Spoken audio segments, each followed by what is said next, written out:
Hello students, my self PAJ from champions. तो पिछला class में हम लोग इलेक्ट्रिक फील्ड लाइंस के बारे में भी पढ़ लिए थे, है ना। और इस क्लास में हम लोग इलेक्ट्रिक फील्ड लाइंस का ग्राफ के बारे में भी पढ़ेंगे, ठीक है, कि इलेक्ट्रिक फील्ड लाइंस के ग्राफ कैसे बना सकते हैं, ठीक है। तो अगर एक इलेक्ट्रिक फील्ड के अगर बारे में बात किया जाए तो उसका फॉर्मूला होता था AQ/r² and it is only valid for point charges, है ना। ये सिर्फ और सिर्फ पॉइंट चार्जेस के लिए वैलिड था। तो अगर हम लोग एक पॉइंट चार्ज का इलेक्ट्रिक फील्ड बनाए, सिर्फ एक पॉइंट चार्ज का प्लस क्यू, ठीक है,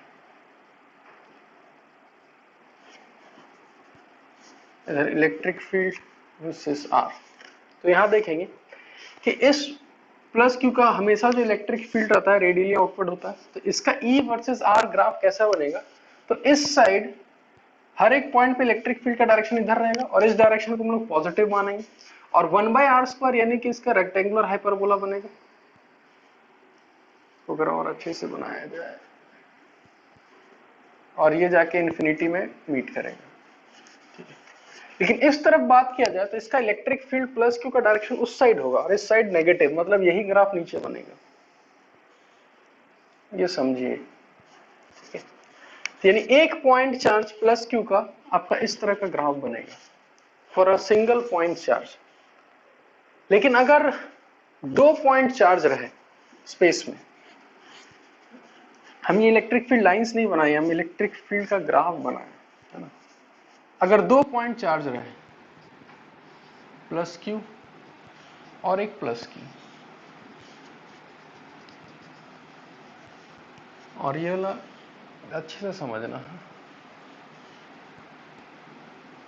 पहले तो आप ये देखो कि is there any point where electric field is zero. क्या ऐसा कोई पॉइंट है पूरे स्पेस में जहां इलेक्ट्रिक फील्ड का वैल्यू जीरो हो सकता है? बोलेंगे एकदम हाँ। कहां पर? एकदम बीचों बीच, क्योंकि इस प्लस क्यू का डायरेक्शन इधर, इस प्लस क्यू का डायरेक्शन इधर, तो दोनों कैंसिल आउट करेगा यहाँ बीचों बीच, यहाँ इलेक्ट्रिक फील्ड का वैल्यू जीरो रहेगा।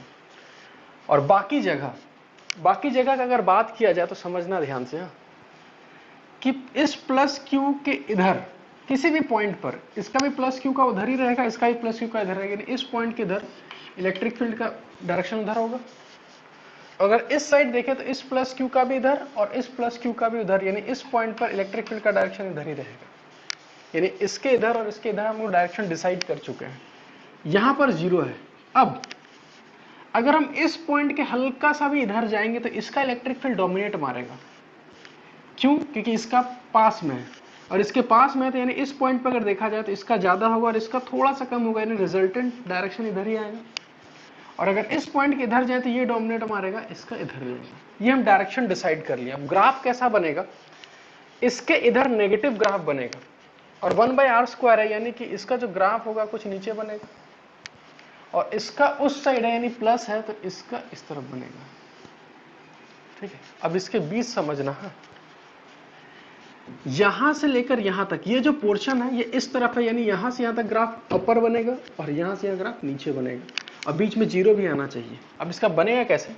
अगर हम चार्ज के बहुत पास चले जाते हैं तो r टेंडिंग टू जीरो, तो E का जो वैल्यू होगा सम KQ/r² और r टेंडिंग टू अगर जीरो होगा तो वैल्यू इनफाइनाइट को अप्रोच करेगा, यानी इसके बहुत पास इनफाइनाइट होगा, पर ग्राफ ऊपर जाएगा, यानी इसका ग्राफ प्लस इन्फिनिटी से स्टार्ट होगा, धीरे धीरे घटेगा घटेगा घटेगा घटेगा, फिर एक जगह जीरो भी आना, फिर ग्राफ नेगेटिव अप्रोच करेगा, यानी यही ग्राफ कुछ ऐसे चला जाएगा।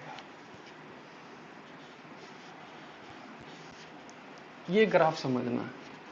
तो सबसे पहले ये सब ग्राफ बनाने के लिए हम लोग क्या डिसाइड किए? तो सबसे पहले हम लोग डायरेक्शंस डिसाइड किए कि किस डायरेक्शन में किसका डायरेक्शन किधर है। इस साइड का डायरेक्शन पॉजिटिवली है, इस साइड का डायरेक्शन नेगेटिव, सारा जगह का डायरेक्शन हम लोग डिसाइड कर लिए। उसके बाद हमको पता है कि जो इलेक्ट्रिक फील्ड है वो इनवर्सली प्रोपोर्शनल टू r² है, तो रेक्टेंगुलर हाइपरबोला ही जाएगा, तो उस साइड कोई दिक्कत नहीं, दोनों का साइड उधर ही है, इधर भी कोई दिक्कत नहीं। और बीच का हम लोग कैसे बनाए? तो हम लोग डिसाइड किए किधर पॉजिटिव होगा किधर नेगेटिव होगा, ठीक है। अब एक क्वेश्चन हम देते हैं, तुम लोग वीडियो को पॉज करके ट्राई करो बनाने का, कि अगर यही ग्राफ तुमको बोला जाए इस स्पेस में दो चार्ज है, प्लस क्यू माइनस क्यू।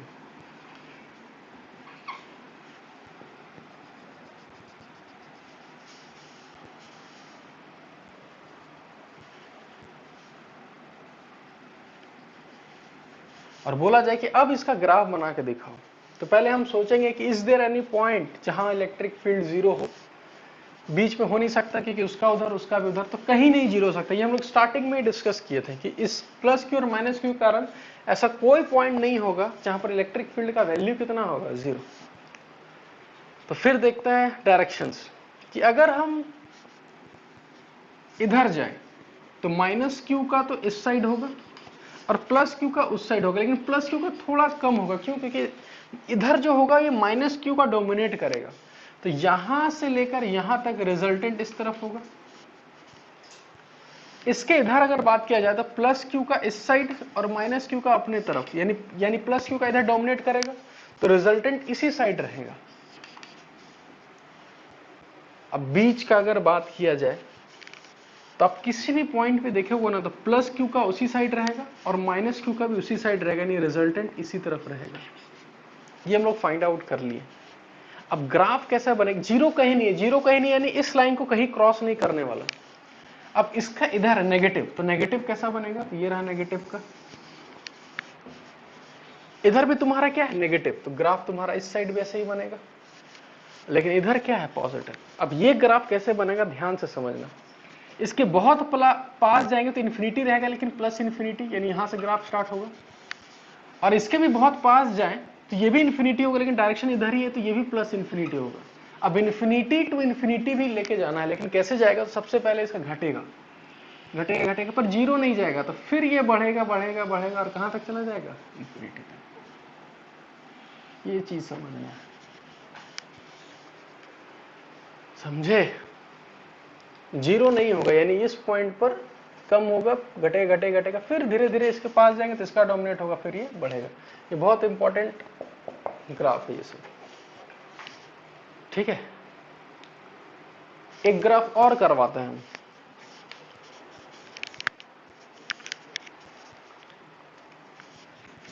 और ये ग्राफ हम नहीं करेंगे, ये ग्राफ तुम लोग को बनाना है कि इसका ग्राफ कैसा बनेगा, और बना के मेरे को व्हाट्सएप करना।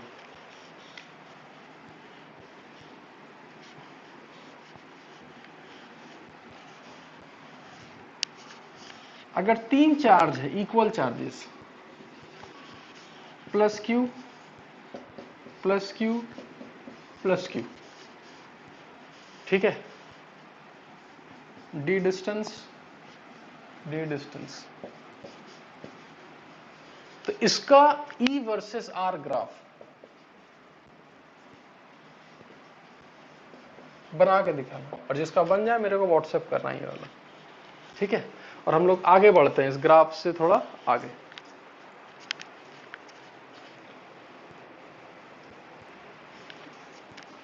अब जैसे हम लोग पढ़े थे इलेक्ट्रिक फील्ड, है ना,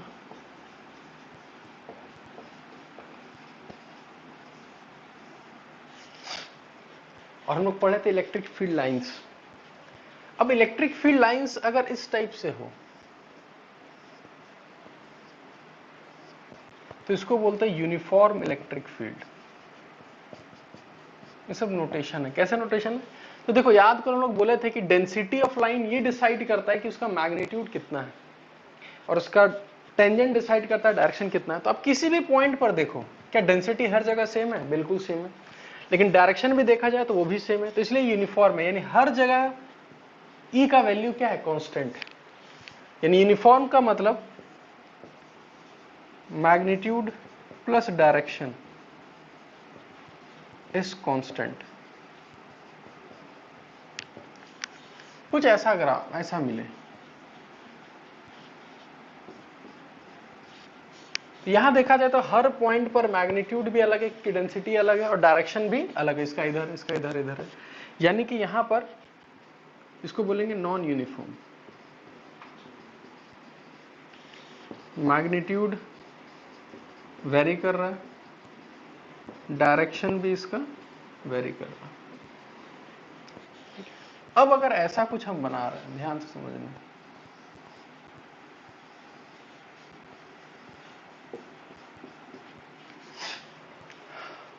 तो क्या ये यूनिफॉर्म होगा कि नॉन यूनिफॉर्म?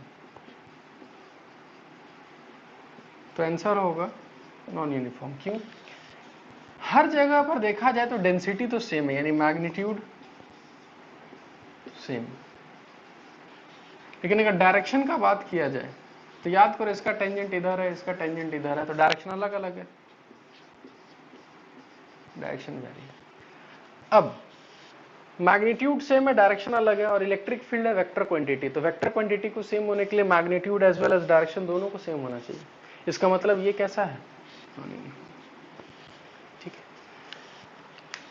तो ये इलेक्ट्रिक फील्ड मतलब इलेक्ट्रिक लाइन से हम रिप्रेजेंट कर सकते हैं कहाँ यूनिफॉर्म इलेक्ट्रिक फील्ड और कहाँ नॉन यूनिफॉर्म, इससे ये पता लगा सकते हैं। ठीक है। अब हम लोग ये पढ़ें कि अगर एक चार्ज है तो हर जगह उसका इलेक्ट्रिक फील्ड होगा, और उसके इलेक्ट्रिक फील्ड में कोई चार्ज आएगा तो वो इलेक्ट्रिक फील्ड उस पर फोर्स लगाएगा। इसका मतलब कि अगर एक चार्ज, कोई भी चार्ज किसी भी इलेक्ट्रिक फील्ड में है, मान के चलो ये इलेक्ट्रिक फील्ड है और एक चार्ज यहां पर है, तो इस चार्ज पर एक फोर्स लगेगा F। याद करो इलेक्ट्रिक फील्ड का फॉर्मूला क्या था, याद है? F/Q। तो force is equal to Q into E। और याद करो हम लोग इसको वेक्टर फॉर्म में लिखे थे, और फिर हम ये बोले थे कि अगर चार्ज पॉजिटिव हुआ तो देखो चार्ज पॉजिटिव, तो जो डायरेक्शन ई का होगा वही फोर्स का डायरेक्शन होगा। इसका मतलब अगर ये पॉजिटिव चार्ज है तो इस पे फोर्स किधर लगेगा? इलेक्ट्रिक फील्ड की ओर ही लगेगा। और अगर चार्ज नेगेटिव है तो इस पे फोर्स ठीक इलेक्ट्रिक फील्ड के क्या लगेगा? अपोजिट। पर मैग्नीट्यूड वाइज क्या रहेगा? सेम रहेगा, क्योंकि दोनों चार्ज क्या है? सेम। तो हम लोग अब इसी फॉर्मूले से आगे बढ़ेंगे कि अगर किसी भी इलेक्ट्रिक फील्ड में एक चार्ज को रखते हैं तो उस पर एक फोर्स लगता है Q इंटू ई, और अगर E का वैल्यू कांस्टेंट है तो फोर्स भी क्या रहेगा? कांस्टेंट। और चार्ज अगर पॉजिटिव है, if Q is positive, F direction of F, ये डायरेक्शन ऑफ फोर्स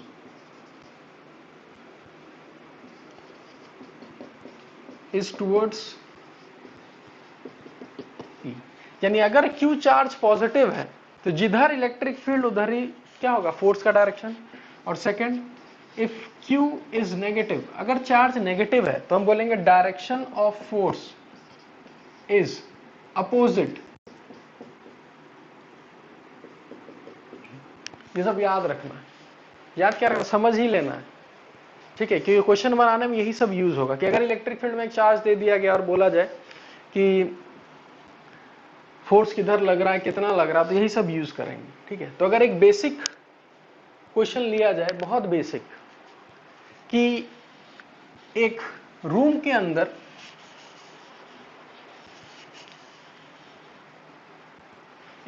और हाँ एक चीज याद रखना क्वेश्चन बनाते समय, जब भी ये सब इलेक्ट्रिक फील्ड का क्वेश्चन आए तो जब तक ग्रेविटेशनल फील्ड के बारे में ना बोला जाए कि वहां ग्रेविटेशनल फील्ड है, तब तक mg फोर्स नहीं लगाना।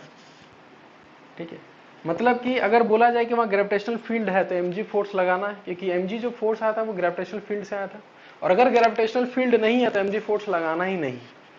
तो क्वेश्चन में ये बोला गया, ये नोट याद रखना हमेशा। तो क्वेश्चन में लिखा गया है कि एक रूम के अंदर एक छोटा सा सैंपल का एक Q चार्ज है रूम के अंदर, एंड इट इज स्टेबल, यहां रुका हुआ है।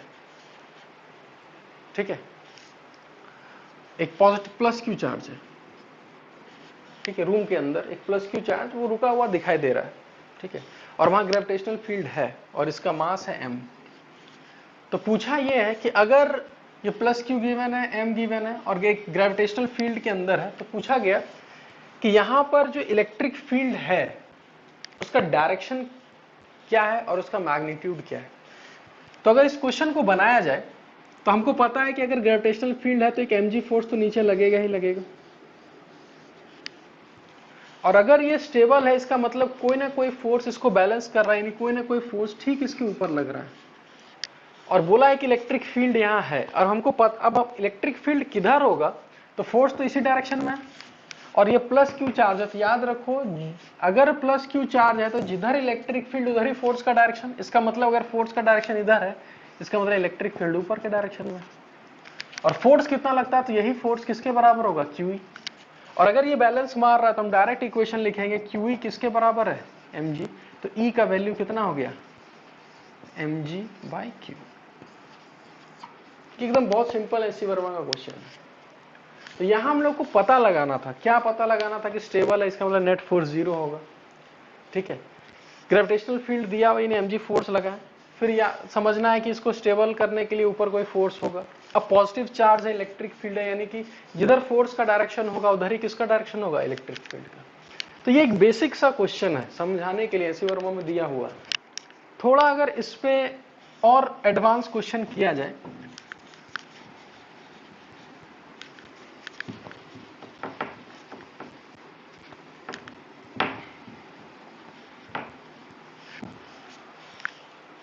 ठीक है, कि सिर्फ इलेक्ट्रिक फील्ड है डाउनवर्ड, वर्टिकली डाउनवर्ड, कोई ग्रेविटेशनल फील्ड वगैरह कुछ नहीं है, सिर्फ इलेक्ट्रिक फील्ड है डाउनवर्ड। और दिखाई दे रहा है कि स्पेसिंग सेम है, यानी कि इलेक्ट्रिक फील्ड कांस्टेंट है। फिर बोला यह गया कि ये डिस्टेंस ले लेता है, ठीक है, बोला यह गया, ठीक है, या इसको एकदम बेसिक क्वेश्चन से हम बना देते हैं ताकि जल्दी समझ में आए। इलेक्ट्रिक फील्ड डाउनवर्ड है, ठीक है, तो किया क्या ये गया कि एक पॉजिटिव चार्ज लिए प्लस क्यू, और उसको हम फेंक दिए, यानी नीचे इलेक्ट्रिक फील्ड था, ग्रेविटेशनल फील्ड नहीं था, और प्लस क्यू चार्ज ऐसे फेंक दिए with some angle theta, with some speed u. अब इस पॉजिटिव चार्ज के साथ क्या होगा, सीधा जाएगा, टेढ़ा हो जाएगा, ट्रैजेक्टरी क्या होगा, कितना दूर जाएगा, यही सब पता करना है। तो सबसे पहले तो हम ये देखेंगे कि इस पे फोर्स लगेगा कि नहीं लगेगा। तो ऑब्वियसली बात है, इलेक्ट्रिक फील्ड है तो फोर्स तो लगेगा, और फोर्स कितना होगा, क्यूई। और फोर्स का डायरेक्शन क्या होगा, तो जिधर इलेक्ट्रिक फील्ड उधर ही फोर्स का डायरेक्शन होगा, यानी फोर्स का डायरेक्शन भी नीचे होगा, और वो फोर्स हो जाएगा क्यूई। इसका मतलब अगर पार्टिकल ऐसे जा रहा है और उस पर फोर्स रेगुलरली नीचे ला रहा है, इसका मतलब सीधा तो जाएगा नहीं, थोड़ा सा बेंड होगा ही, ठीक है। और फोर्स कांस्टेंट है, फोर्स कांस्टेंट है तो फोर्स अगर कांस्टेंट है तो force is equal to mass into acceleration. तो एक्सेलरेशन का वैल्यू आ गया QE डिवाइडेड बाय m। और एक्सेलरेशन किधर है, वर्टिकली डाउनवर्ड। अब इसका पाथ कैसा होगा, किधर होगा, तो याद करो हम लोग जब प्रोजेक्टाइल मोशन पढ़े थे तो वहां भी हम लोग एक पत्थर थीटा एंगल पे फेंके थे और ग्रेविटेशनल फील्ड नीचे लगा था, mg नीचे लगा था, तो वहां पर जो पाथ आया था वो पैराबोलिक पाथ आया था। इसका मतलब ये चार्ज भी कैसा मूव करेगा, पैराबोलिक। अब ये कितना आगे जाके गिरेगा, इसका रेंज क्या होगा, मैक्सिमम हाइट क्या होगा, तो सबका वैल्यू याद करो। मैक्सिमम हाइट का फॉर्मूला क्या था, तो इसका दो फॉर्मूला कंपोनेंट करते थे, u cos थीटा और u sin थीटा। तो याद करो, सिखाए भी थे, अगर u स्पीड से ऊपर फेंकते थे तो u स्क्वायर बाई 2g, तो अगर u sin थीटा से फेंकते थे तो उसका होता था u square sin square theta divided by 2 into g. लेकिन यहाँ g नहीं है, यहाँ एक्सेलरेशन क्या है, QE बाई m, तो यहाँ लिखेंगे QE divided by m। Time of flight क्या होगा, तो 2u sin theta, 2u by जी, तो u की जगह u sin theta divided by g, लेकिन g की जगह क्या लिखेंगे, QE बाई m। यानी यहाँ सारा कंसेप्ट जो है वो प्रोजेक्टाइल मोशन का आ गया, और इसी टाइप का क्वेश्चन ही पूछा जाता है कॉम्पिटिशन में। ठीक है, तो हम एक बेस बताएं कि किस टाइप का क्वेश्चन आ सकता है, तो यही से स्टार्ट करना है, F is equal to QE। अब इतना आ गया तो वो वापस तुम 11th में क्या पढ़े हो वही सब काम आएगा। प्रोजेक्टाइल मोशन पढ़े हो तो बनेगा, नहीं पढ़े हो तो नहीं बनेगा। ठीक है, अब इसी टाइप का क्वेश्चन एससी वर्मा में किस टाइप से दिया गया है उसको हम बताते हैं।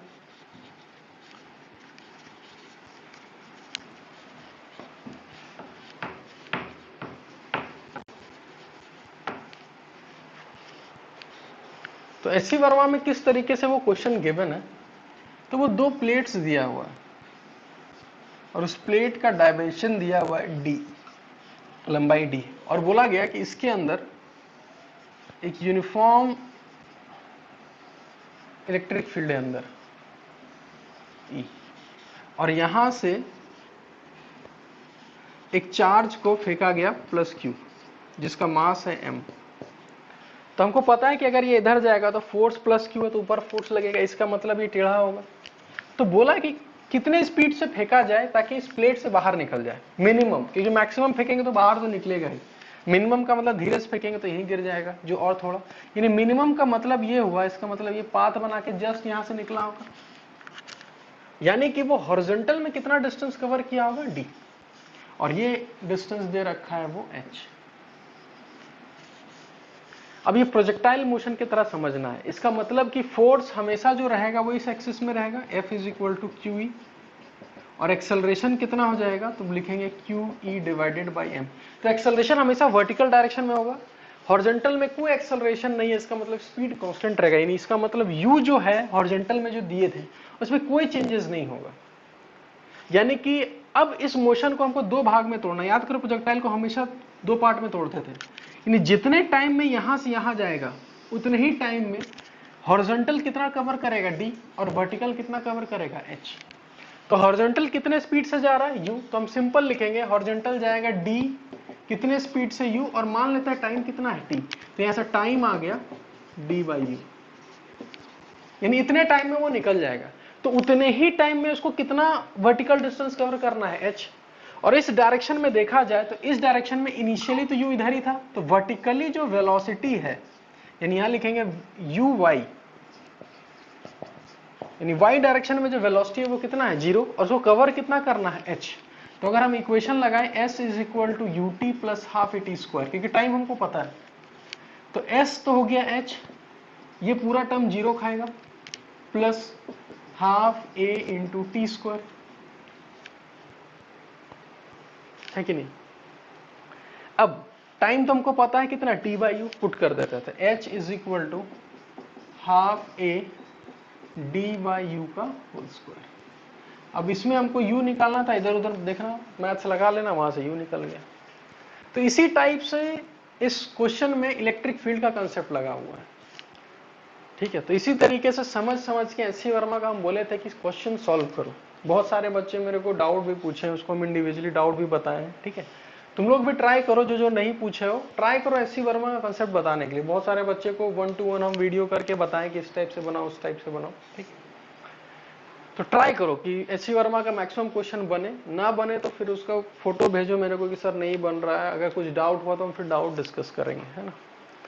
चलो, तो इस टाइप का क्वेश्चन, एक और क्वेश्चन हम बताते हैं, ठीक है। एच.सी. वर्मा का ही है और बहुत आसान है, मतलब उसके लिए पेन चलाने का भी जरूरत नहीं पड़ेगा। देखो, क्वेश्चन ये था कि एक m मास है और इस पे चार्ज प्लस q है, और बोला गया कि अचानक एक इलेक्ट्रिक फील्ड इधर ऑन कर दिया गया। तो हमको पता है कि अगर इलेक्ट्रिक फील्ड ऑन कर दिया गया तो इस पे एक फोर्स लगेगा इस साइड, और वो फोर्स किसके बराबर होगा, QE। तो पूछा है कि ये पार्टिकल क्या होगा, मूव करेगा, रुकेगा, चलता ही जाएगा। तो हमको पता है कि भाई फोर्स लगा है QE, और ये नेचुरल पोजीशन में, तो पीछे तो अभी रोकने वाला कोई है नहीं, इसका मतलब ये आगे बढ़ेगा। अब ये जैसे ही आगे बढ़ेगा तो स्प्रिंग फोर्स पीछे खींचना स्टार्ट। इसका मतलब कि स्पीड, जब तक फोर्स QE स्प्रिंग फोर्स से ज्यादा होगा, इसका स्पीड बढ़ता रहेगा, बढ़ता रहेगा, बढ़ता रहेगा, बढ़ता रहेगा। एक पोजीशन आएगा, समझना क्वेश्चन को कितना आसान है, कि जब QE और स्प्रिंग फोर्स बराबर हो जाएगा, क्योंकि ये तो जैसे स्प्रिंग धीरे धीरे बड़ा होगा ना, तो उसका जो kx जो फोर्स लगता है वो धीरे धीरे बढ़ेगा। तो एक समय आएगा जब QE का वो बराबरी कर लेगा।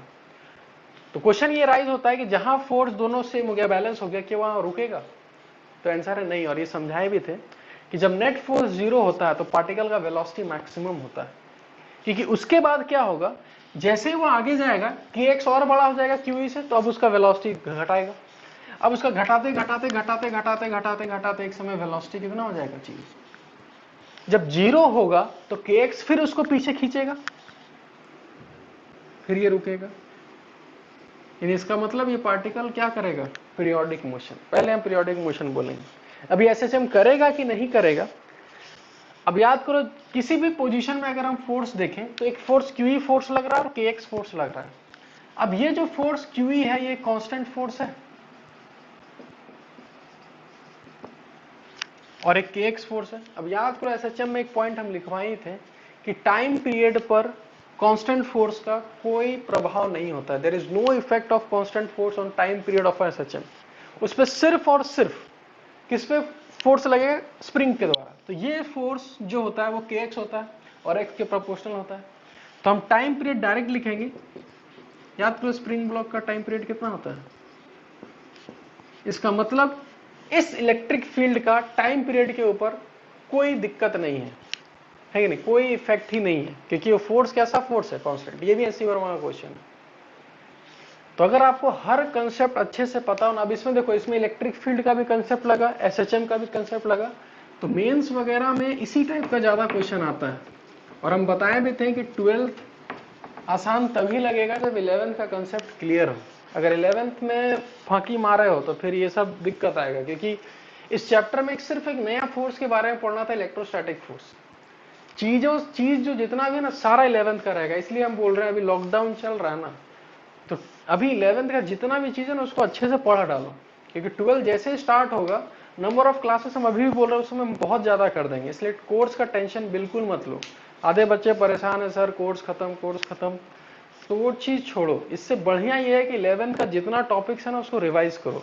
इतने ही चीज में पता लग गया होगा कि 11th का देखो प्रोजेक्टाइल मोशन आया, एसएचएम आया, तो हर चीज आएगा अभी धीरे धीरे। अभी टॉर्क आएगा, एंगुलर मोमेंटम आएगा। तो इसीलिए लॉकडाउन में सबसे बढ़िया ये है कि 12th का ठीक है चीजें पढ़ते रहो, लेकिन 11th का चीज ना एकदम स्ट्रॉन्ग कर लो, ताकि 12th में कोई दिक्कत ना है। क्योंकि अगर 11th वीक रह गया ना तो 12th में बहुत दिक्कत आएगा, बहुत ज्यादा।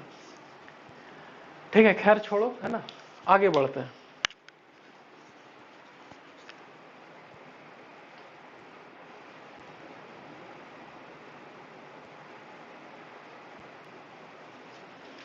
चलो आगे थोड़ा टॉपिक बढ़ते हैं। तो नेक्स्ट टॉपिक हम लोग डिस्कस करेंगे इलेक्ट्रोस्टैटिक पोटेंशियल एनर्जी। अब हम एक चीज और सिखाए होंगे कि जब भी हम लोग पोटेंशियल एनर्जी का बात कर रहे हैं, इसका मतलब हम लोग पोटेंशियल एनर्जी उसी का बात करते हैं जो फोर्स कंजर्वेटिव है। इसका मतलब जो इलेक्ट्रोस्टैटिक फोर्स हम लोग पढ़े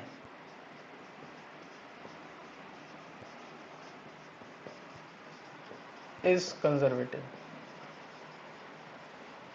समझिए टॉपिक पढ़ रहे हैं, इसका मतलब इलेक्ट्रोस्टैटिक फोर्स तुम्हारा कौन सा फोर्स है, कंजर्वेटिव।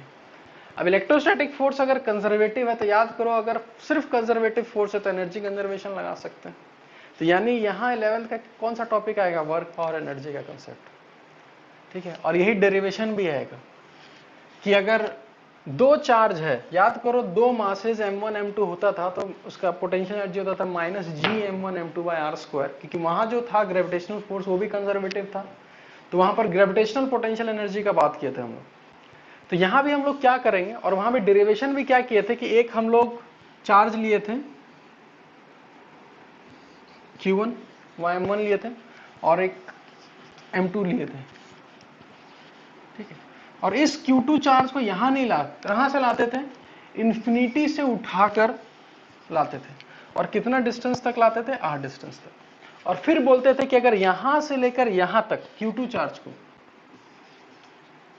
लाते थे तो कुछ वर्क करना पड़ता था, और वही work done by conservative force is equal to minus change in potential energy. याद करो वर्क पावर एनर्जी। तो हम लोग करेंगे क्या, यहां वर्क डन निकालेंगे। अब वर्क डन का क्या फॉर्मूला होता है, तो वर्क डन होता है फोर्स इंटू डिस्प्लेसमेंट। तो यहां हम लोग लिखेंगे, अब यहां पर फोर्स इंटू डिस्प्लेसमेंट के बजाय, क्योंकि W is equal to F into S तभी लगाते थे जहां फोर्स कांस्टेंट होता था, पर यहां से लेकर यहां तक फोर्स कांस्टेंट नहीं होगा, क्योंकि फोर्स का फॉर्मूला था K Q1 Q2/r²। यहाँ पर K कांस्टेंट है, Q1 Q2 कांस्टेंट है, पर यहां से लेकर जब वहां तक आएंगे तो इन दोनों के बीच जो डिस्टेंस होगा वो सेम नहीं होगा, तो फोर्स वेरी करेगा, फोर्स वेरी करेगा तो वर्क वेरी करेगा। तो इसीलिए हम लोग करेंगे क्या, हम लोग एक छोटा सा फोर्स, छोटा सा वर्क निकालेंगे। कैसे निकालेंगे, तो हम लोग ये बोलेंगे कि हम लोग उस चार्ज को ला रहे थे, कितना दूर ला रहे थे, कुछ x दूर लाए थे, और वहां से हल्का सा एक छोटा सा डिस्प्लेसमेंट लिए थे, कितना dx। तो हम लोग एक छोटा सा वर्क किए dw, और वो वर्क कितना होगा f डॉट dx।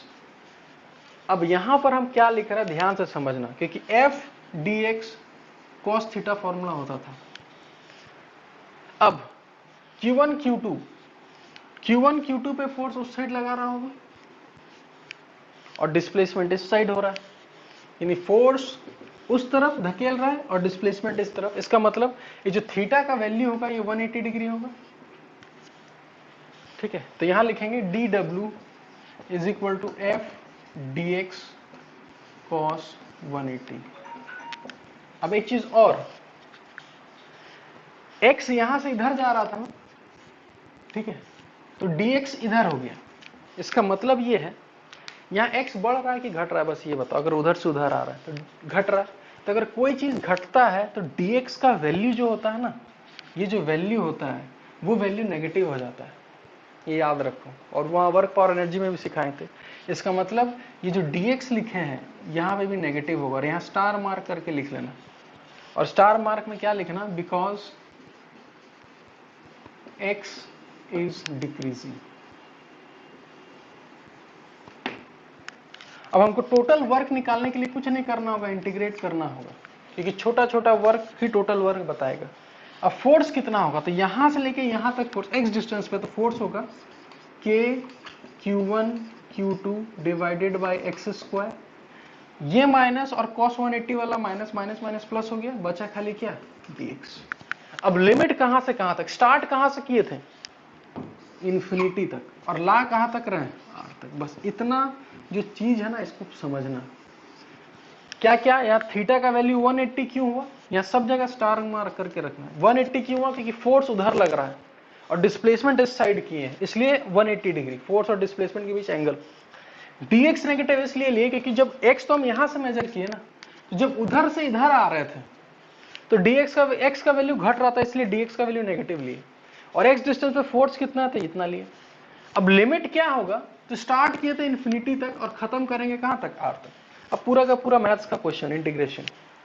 तो यहां लिखेंगे work is equal to k q1 q2, ये सब बाहर आ गया,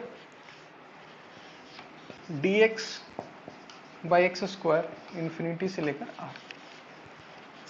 1 बाई एक्स स्क्वायर का कितना होगा, -1 बाई एक्स, चाहो तो करके देख लेना, x का पावर -2 ऊपर जाएगा। ठीक है, तो होगा work is equal to minus k q1 q2 1 by x infinity to r। तो work is equal to minus k q1 q2, limit put कर दोगे तो 1 by R minus 1 by infinity, 1 by infinity तो ऐसे ही गया, तो इसका वर्क डन आ जाएगा minus k q1 q2 divided by r। और अभी पूरा डेरिवेशन नहीं हुआ है, ये सिर्फ और सिर्फ अभी हम लोग क्या निकाले हैं, वर्क निकाले हैं। ठीक है, अब पोटेंशियल एनर्जी क्या लिखेंगे, तो याद करो वर्क डन जो है उसका नेगेटिव होता है, तो लास्ट में हम लोग ये बोल देंगे कि जो पोटेंशियल एनर्जी होगा इसका नेगेटिव मतलब फाइनल फॉर्मूला जो लिखना है वो होगा के q1 q2 बाई r। ठीक है, तो फाइनल हमको याद रखना है कि पोटेंशियल एनर्जी का फॉर्मूला क्या है, के q1 q2 बाई r। जैसे वहां होता था minus gm1 m2 by r, तो यहां पर है के q1 q2 by r, minus नहीं है। तो ये पूरा का पूरा डेरिवेशन याद रखना, जिसका जो मेन डेरिवेशन का थीम ये है, ये 3 लाइन, बाकी पूरा तो मैथ्स है।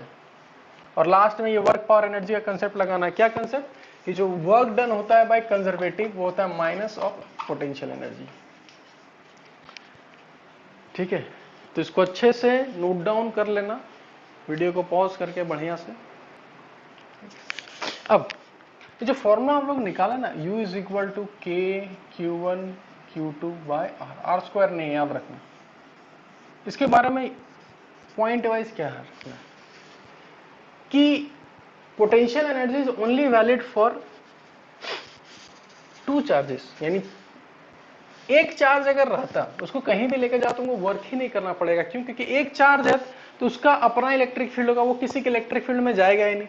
वो अगर किसी के इलेक्ट्रिक फील्ड में जाएगा नहीं तो फोर्स लगेगा ही नहीं, फोर्स लगेगा नहीं, वर्क डन होगा नहीं, वर्क डन होगा नहीं, पोटेंशियल एनर्जी होगा नहीं। यानी पोटेंशियल होने के लिए मिनिमम कितना चार्जेस का जरूरत है? दो चार्जेस। यानी कि potential energy only exist in pairs, सिर्फ पेयर्स में एग्जिस्ट करता है। ठीक है, तीन चार्ज होगा तो भी होगा, तो वहां पेयर पेयर निकाल लेंगे। तो हमेशा याद रखना। और there is no potential energy for single charge, single charge के लिए कोई पोटेंशियल एनर्जी नहीं होगा। सो सिर्फ किस में होगा? पेयर्स में होगा।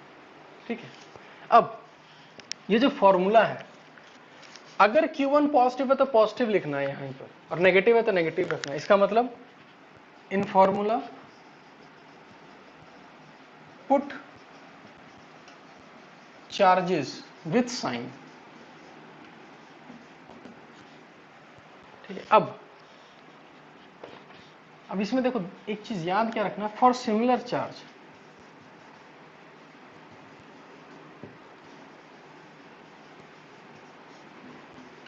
फॉर अनलाइक चार्ज, अगर सिमिलर प्लस प्लस हुआ तो ये वैल्यू भी प्लस आएगा, माइनस माइनस रहा तो भी वैल्यू पॉजिटिव आएगा, यानी यू इज पॉजिटिव। और अनलाइक रहेगा तो एक पॉजिटिव एक नेगेटिव, तो यू इज नेगेटिव।